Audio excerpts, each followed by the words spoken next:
নিত্যপণ্যের দাম লাগামহীনভাবে বাড়ছে চট্টগ্রামে। বিশেষ করে রেকর্ড 400 টাকা ছাড়িয়েছে কাঁচামরিচের দাম। শাকসবজি, মাছ, মাংসের বাজারও অস্থির।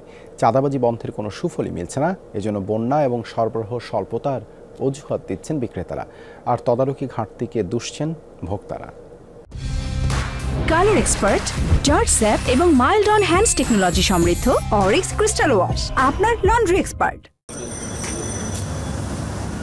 দুদিন আগেও চট্টগ্রামে কাঁচামরিচের দাম ছিল 150 থেকে 200 টাকা। রাতারাতি তা বেড়ে বিক্রি হচ্ছে 400 টাকা দরে, যা আওয়ামী লীগ সরকার পতনের পর সর্বোচ্চ দামের রেকর্ড। পরিবহনে এবং দোকানপাটে আগের মতো চাঁদাবাজি নেই, তারপরও মিলছে না সুফল, বাজারে প্রভাব নেই। বিক্রেতাদের এবারের অজুহাত দেশীয় মরিচের উৎপাদন স্বল্পতা এবং বন্যা। একদিনের মধ্যে 1 কেজি মরিচের মধ্যে 200 টাকা বাড়ে গেছে। আর ওদের এটা করতেছে নাকি ব্যাপারের থেকে ওরা আনি সিন্ডিকেট করে এটা মালটা বিক্রি করতেছে, এটা আমরা বুঝতেছি না। গাড়ি লাগবে 10টা, আধা গাড়ি মালও নেই। এই আধা গাড়ি মালে মানে এরা ধরে বিক্রি করতেছে। কিছুদিন বাতি দেখবো, বন্যা টন্য হয়েছে, দেশ হইতে আছে না, ভারত থেকে আনতে আছে।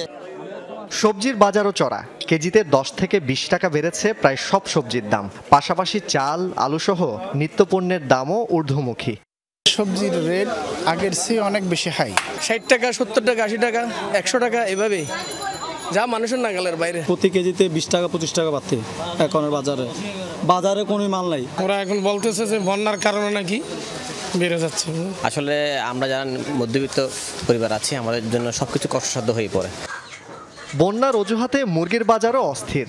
একদিনের ব্যবধানে কেজিতে 30 টাকা বেড়ে মুরগি বিক্রি হচ্ছে 190 টাকা। 50 থেকে 100 টাকা বেড়েছে প্রতিটি মাছের দাম। বন্যা হচ্ছে, যার কারণে যে নোয়াখালীর মাছ, ফেনীর মাছ, যে আমাদের চট্টগ্রাম মাছে এইখানে মাছ কম। বন্যার কারণে যেগুলো মাছ আসার কথা এগুলো এখন আসতেছে না, বুঝছেন, সেই জন্য রেটটা বাড়তি। ফেনীতে, নোয়াখালীতে যেখান থেকে আমরা মাল সেল করে এখানে বন্যার পরিস্থিতি খাওয়ার কারণে মুরগির দাম বেড়ে গেছে। হাজার হাজার স্টক সব পানের নিচে, অনেক মুরগি চলে গেছে পানের নিচে। মনিটরিং না থাকায় অসাধু চক্র ইচ্ছেমতো দাম বাড়াচ্ছে বলে অভিযোগ ভোক্তাদের। পুরোটা সিন্ডিকেট, আর কোনো কিছুই না। ব্যবসায়ী সিন্ডিকেট রাতারাতি কেজি প্রতি 200 টাকা কেমনে বাড়ে। সিন্ডিকেট যেগুলো আছে আসলে এগুলো আমাদের আইনের ব্যবস্থা যেগুলো আছে ওনাদের এগুলো দেখা উচিত। এক দোকানে 10 টাকা কম, আর দোকানে 10 টাকা কম বেশি করে নিচ্ছে। এটা হচ্ছে মনিটরিং অভাব। জোবায়েত ইবনে শাহাদাত, যমুনা নিউজ, চট্টগ্রাম।